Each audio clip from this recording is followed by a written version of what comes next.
Yeah, everyone, this is Thermite, and this is my reaction to Zetman, Volume 7. So, something that I literally just noticed. Oh, first of all, I assume this is Homeless Girl, because, yeah, this is her coats. I like the fact that she has red hair, that is really cool. Anyways, something I just noticed, because I was flipping through the volumes up until I got to this one, is this thing, like the Zet symbol, which is like stamped into the wall here as if it was on a stamp that was then like slammed into the wall. I actually went through all of these before, and like you can't see it there, but you can see it here. And I realized that even in the ones where you can't see it, like pink is a bad example, but I think I noticed it really well here. Like you can see the cracks, and you can kind of vaguely see the outline there. And then once you know to look for the outline, like with this one, I can't see the cracks at all, but I can see the outline of the like the O there. Even if I like look away, it's not there. Now I can kind of see the outline just vaguely there. So I think it's supposed to be like, yeah, and like everything else is the same. So I'm assuming it's the exact same like background templates every time. But it's just, I didn't really notice this until right now because it contrasts really well with the red. Anyways, let's go right into it. Oh boy, we are getting right into it. Oh, I really like that. I really like the flashbackiness of it. Like there are a lot of manga who try to do that, and I think it works really well because it's in color here. Like when it's in black and white, I always just feel like, oh, it's lower quality. But when it's like this, it makes it obvious. Like it makes it clear that it's supposed to emulate sort of a like an old school TV sort of with like the bars and whatnot. Whoa, we're getting a lot of color pages. I just realized. Why do we keep cutting to her butt? It's a luxurious shower toilet. Oh boy, it's got like a bidet in it. I can see the little hose thing there. That's cool. Right, because Jin specifically wants to live here. So, yeah, that makes a lot of sense. That they would have given him all the nicest shit, but like he still lives in the slums because that's where he wants to live. Oh, also, I just realized these are misaligned. There we go. There we go. That's so cute. Like, he's kind of talking down to her in this situation, but at the same time, not really. Like, I really like the dynamic he has here. Also, I'm actually really interested. Like, does he go out to eat a lot, or is he just a good cook now? Because that doesn't really build on anything we saw in the flash, or like in the prologue, or like in part one. Although I could be wrong, because I don't remember him ever like cooking with Akemi. The fuck is happening here? Like, I want to know now. Like, did they enter, or do they also live in the same building as him? Today's the day you're supposed to give handouts to the homeless. Have you forgotten? Okay, so he does cook. That's really cool. Make it tomorrow. Make the tasty kind. Aww. Yeah, that makes sense. Who are you to Jin? Are you his lover? Wait, what? Jin already has sister Konoha. Did Konoha get kicked out? Like, of the family? Because, like, yeah, like, Konoha's always had that whole thing of, like, she loves Jin. She remembers him from her childhood. But does Jin remember her? Or, like, does he even know her name? Like, I'm not sure if this is, like, something he's been talking about, but, like, they've never met. Or, like, they haven't met in a while. Or if she actually does, like, live with him. Or, like, if they are, like, really good friends or even lovers. Oh, this might explain things. Everyone must like Jin-san a lot. Oh, it's Konoha, right? Is he sleeping or is he in a coma? Like, that is a very strange thing to note. You better not wake up right now, otherwise he'll be real pissed off today. Like, is he literally just sleeping there? Or is it more of an ironic thing, like, oh, he's not gonna wake up, but oh boy, I hope he doesn't wake up. Aw, Jin is adorable. Oh, they're classmates. I'm starting to really like these homeless people. Ah, immediate recognition. Also, what is she? I'm assuming it's just like a sound like "bui." Yeah, what in blazes did I mean by "bui" anyway? What is happening? Also, are we supposed to know who? Is this the friend character who I really liked back in part two? It might be. We didn't really ever see her in color, so it's possible. If she is, that'd be interesting because I wanted to know more about her, but this is such a strange way to introduce her. Not a bad way, mind you, but it is very strange. This probably happens multiple times now that I think about it. Like if Jin or like if Zet and the players are kind of drawn together, then this place probably gets attacked by players quite a bit. Unless that was like a one-time thing. I don't know, because they made it seem as if they'd been trying to get Jin to awaken like multiple times. Or they've been waiting for him to go past 100 multiple times. I really love the way this mangaka draws like just group scenes in general. Like I was gonna say homeless scenes, but I'm specifically thinking of the like the whole murder house thing. Like all the girls just hanging out. That was always really great. Like I didn't really like try to figure out like group dynamics there, but it feels like all of these people are individuals. Like you can always like tell. Like he never just draws in extra random people. It's always like this is a group of people, and then like regardless of whether you like pay attention to the character designs, like they all seem very consistent with what they do or like the way they hang out. I think that's super cool. Okay, that's pretty. Yeah, just clearing it right up. That's nice. But like I do appreciate that she said that. But now I guess she isn't the friend character. Because otherwise, I feel like Konoha would have at least said more about it. Like, hey, why the fuck are you here? Like, you go to my school. So I imagine it might just be like she doesn't know who this is, and she just knows that Konoha goes to her school because of the uniform. Like the contrast between everyone being happy because of what Jin has done for them, and then contrasted with him just like by himself, just struggling. Is he melting? Or like is he going like, berserk maybe? Oh, okay. So oh, that's really cool. Like she sat there and just waited for him to get over the fit the entire time. Even though she fell asleep, like she was there the entire time to make sure that he wouldn't like, hurt himself in like, an epileptic fit or whatever. That's pretty cool. Also, I forgot that she had braces. Like we rarely get to see them, but I really do like that about her character design. Like part of the series is very much the sort of like nurture versus nature thing. Oh, also, I don't know if I brought this up before. I don't think I did. But when I was looking at the club evil sign, and I was like, oh yeah, like that's a cool thing that's been done before. I was specifically talking about the reverse of love is evil thing. What I didn't realize, or what I didn't really think about until later on, was that it could also be short for evolution. Like because the players are like not a step forward for humanity, but like a different form of humanity. It would make sense that evil would be both evolution and also like evil. But yeah, I think that this is a great way of showing that like regardless of what Jin's nature is as a player or as like something that exists beyond a player, like the fact that he was raised first by Gramps and then by Akemi has like genuinely changed who he is inside from like what he could have been.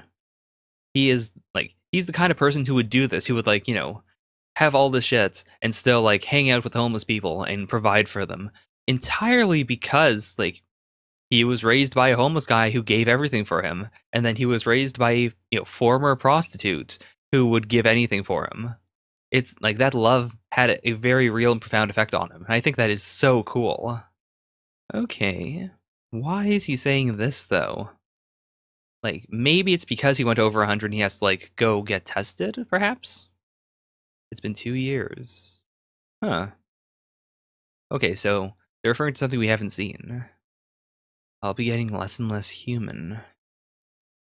Okay, what is this? Ah, every time we see this scene, like just how shaken up he is mentally just gets to me. It seems you haven't lost your original nature.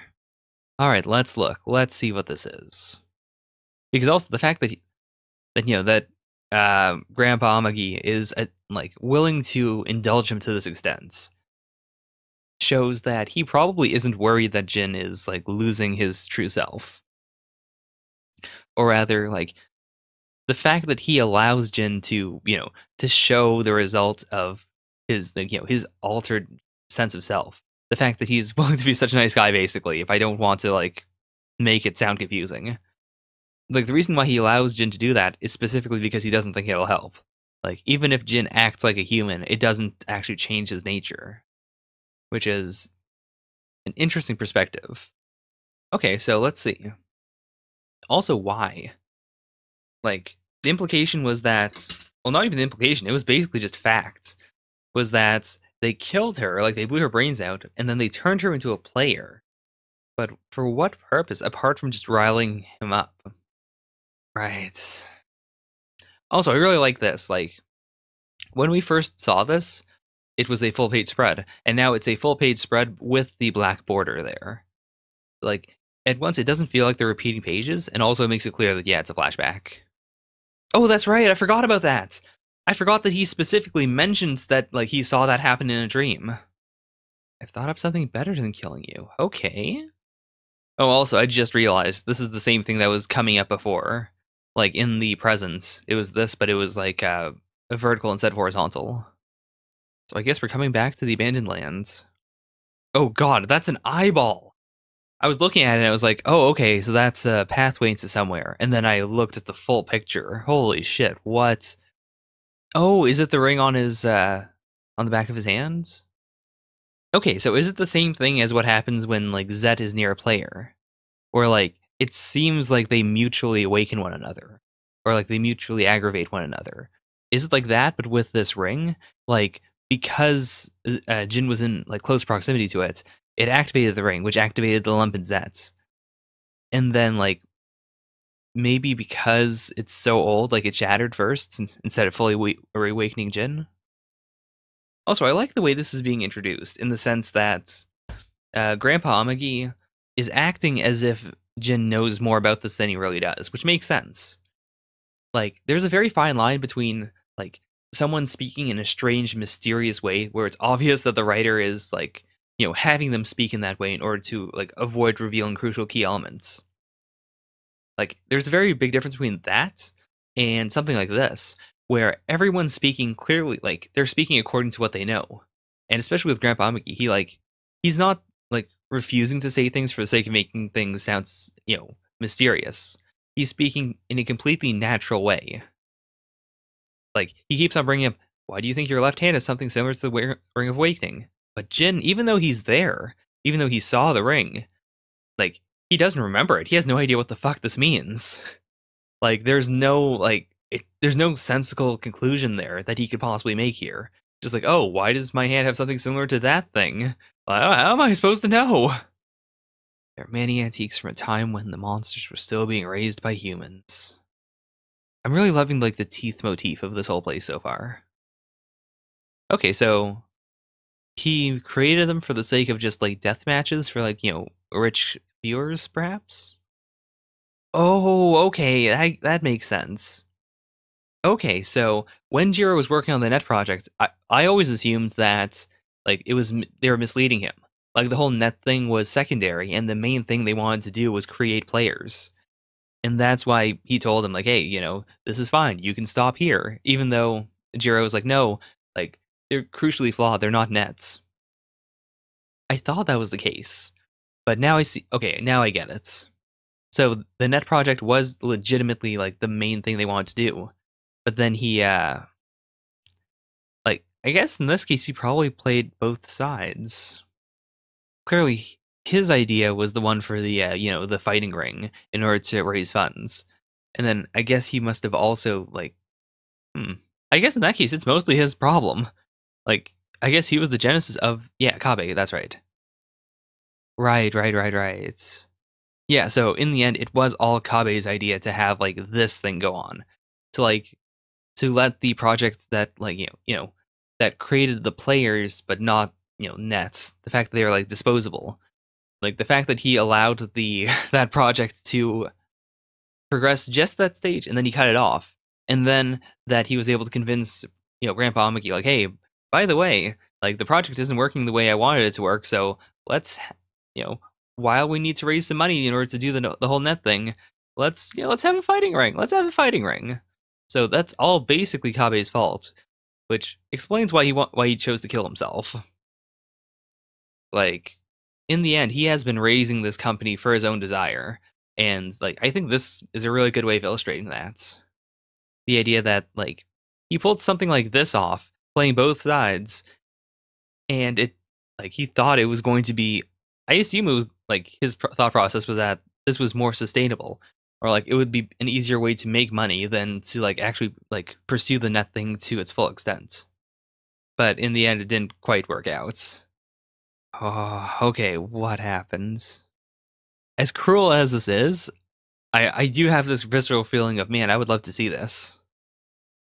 Which I think that is objective proof that this would be like not a great business venture, but like that there is some sort of appeal to it.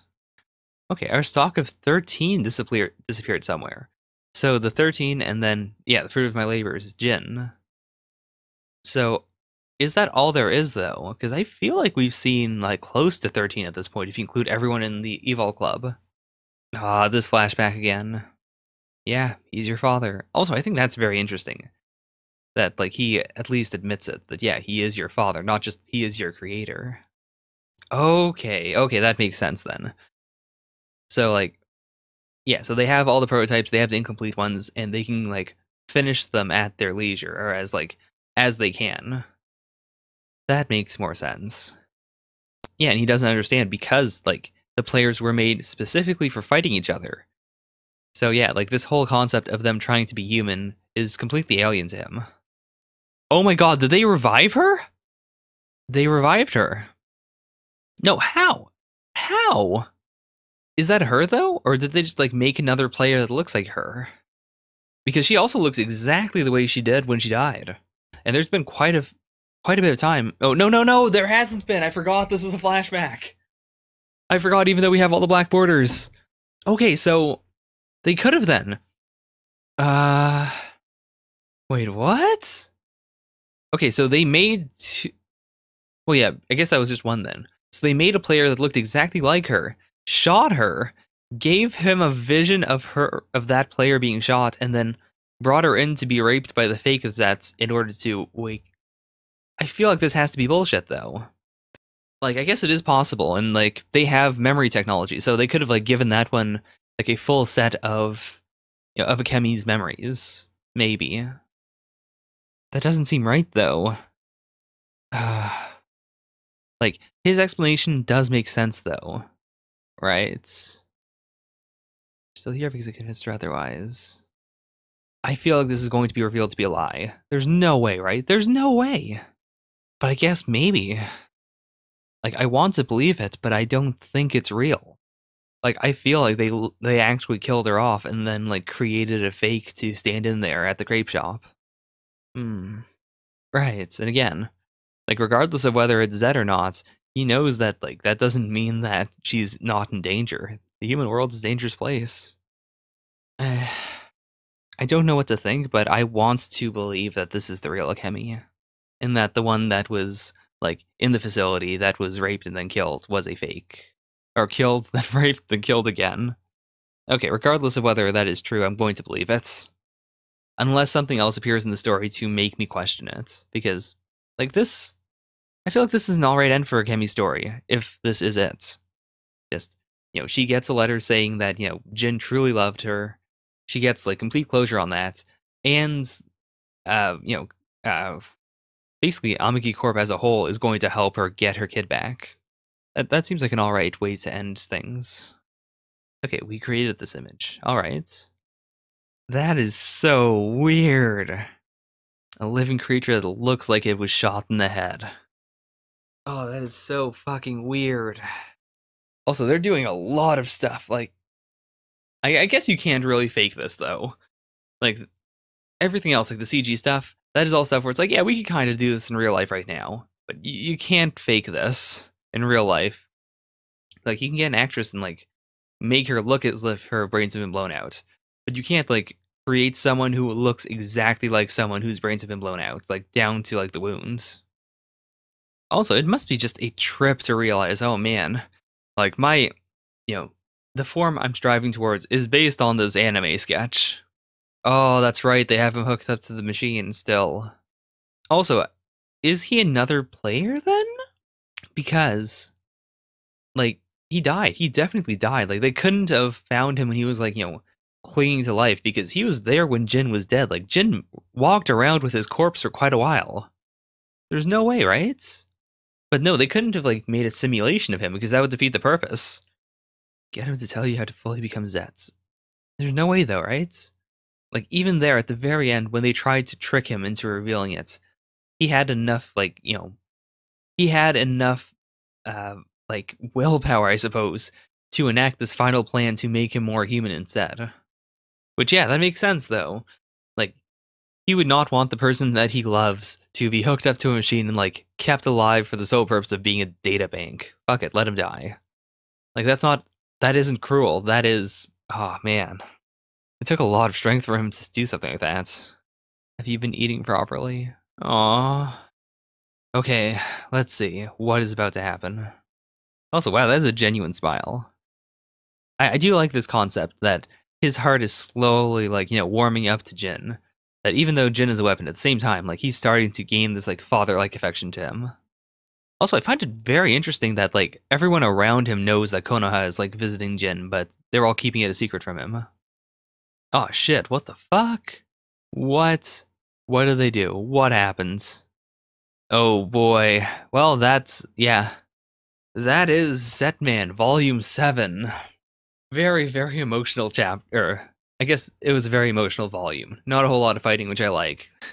So, oh my god. So, that's a lot that happens. I don't really hate Amagi Corp anymore, as this is all their fault, but at the same time, I can understand why they see the players as just monsters that need to be destroyed, because they are literally designed for the sake of killing. But at the same time, the series seems to be, pushing forth this idea that, yeah, you can't distill human beings, and, players are, to an extent, human beings. You can't, you can never treat a human being like a machine. That, the players have some humanity, and that is why they are trying to, fit into human society.